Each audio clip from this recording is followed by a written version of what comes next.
All right, let's get started. Short video today. Short video.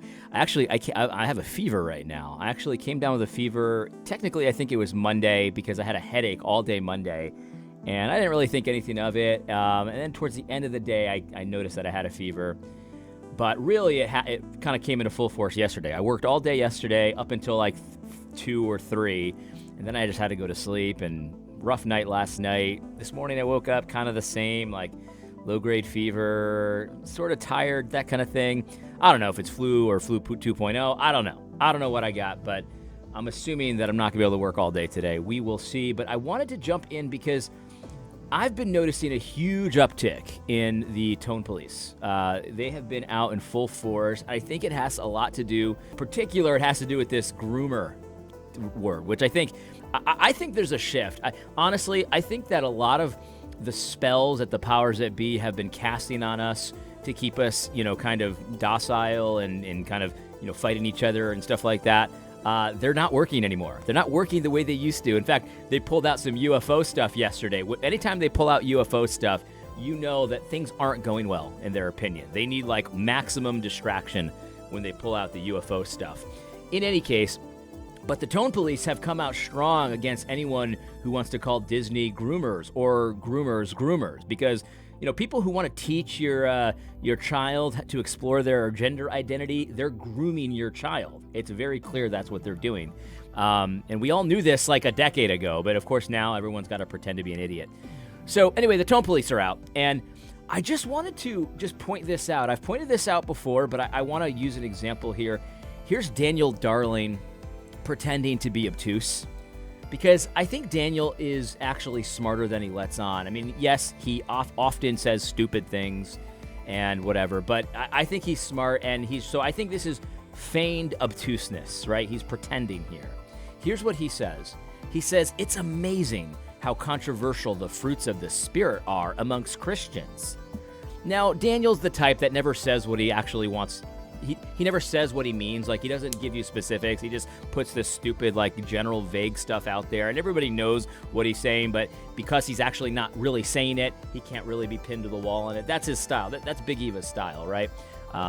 Constantly doing this. But Daniel can't believe that we actually all grew up, right? Like, we actually all grew up. In fact, if you look at the comments, a lot of people were saying, I guess they didn't sing that song in elementary school or in Sunday school. They didn't sing it enough. I sing it every day. And it's like, right, no, we did sing that song in Sunday school, but then we also grew up too. You see, here's the thing. When you're teaching children, and I'm starting to learn this more and more because, I've got kids, and, my 7-year-old is growing up. And what happens with kids, though, is that you teach them with less complexity at first, and then you add complexity later. So it's very like the rules of my house for my younger child, my 3-year-old, are much more basic than the rules of the house for my 7-year-old, right?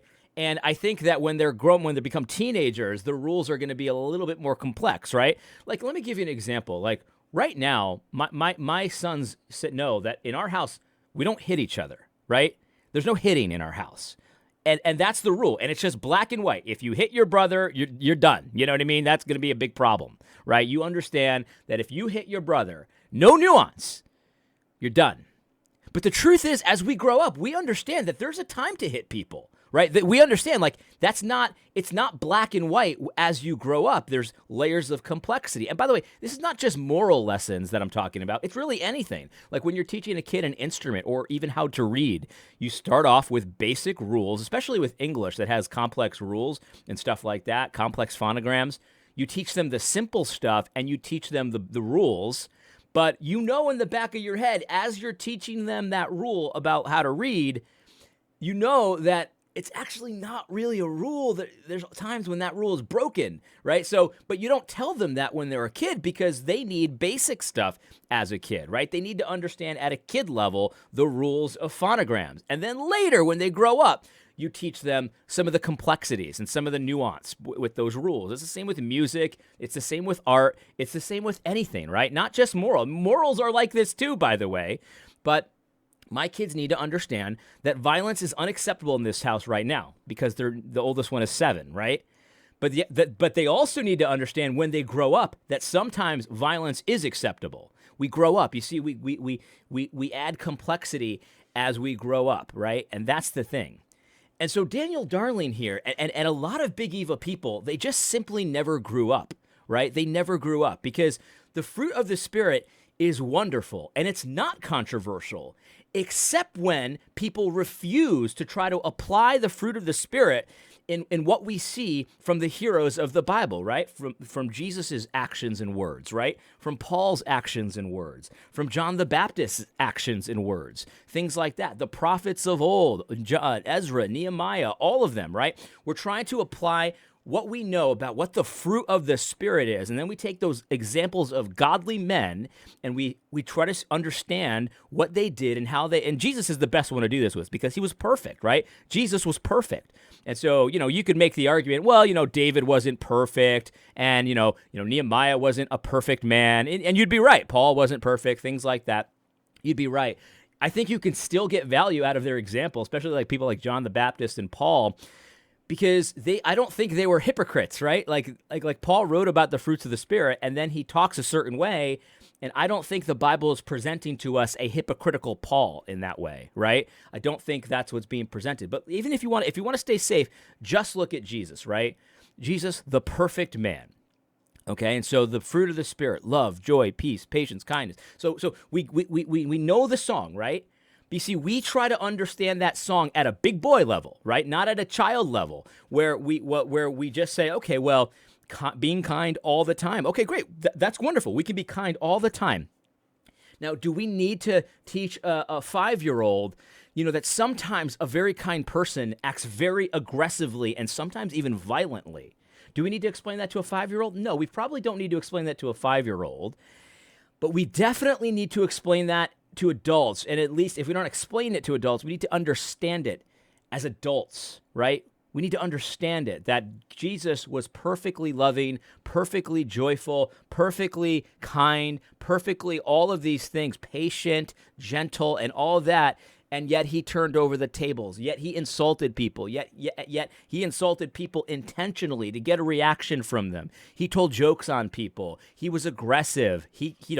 And to be quite honest, if you read Revelation, he's also going to come back and he's going to be pretty severe and all of that. So, like it's only controversial, Daniel, if you're insisting that we remain at the 7-year-old level for our entire lives. No, we don't have any controversy with the fruit of the Spirit so long as you understand it as an adult understands these things.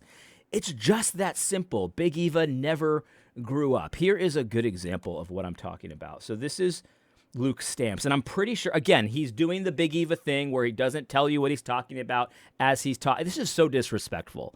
This is so disrespectful to do to your audience, to your followers, to your students, to not actually say what you're trying to say, just to put this vague stuff out there so you can't ever be held accountable. Like, it's ridiculous. But here's Luke Stamps. I guess he's a professor of theology, and he says this: criticizing the sexual confusion of the age is necessary, but it has to be done in such a way that we look more like Jesus than the Pharisees in the story of the woman caught in adultery.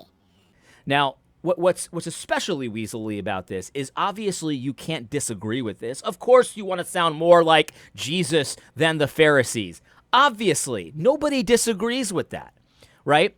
But what he's talking about here is the groomer stuff, right? What he's talking about is the fact that adults want to teach your children to explore their sexuality in 3rd grade, right? That's grooming.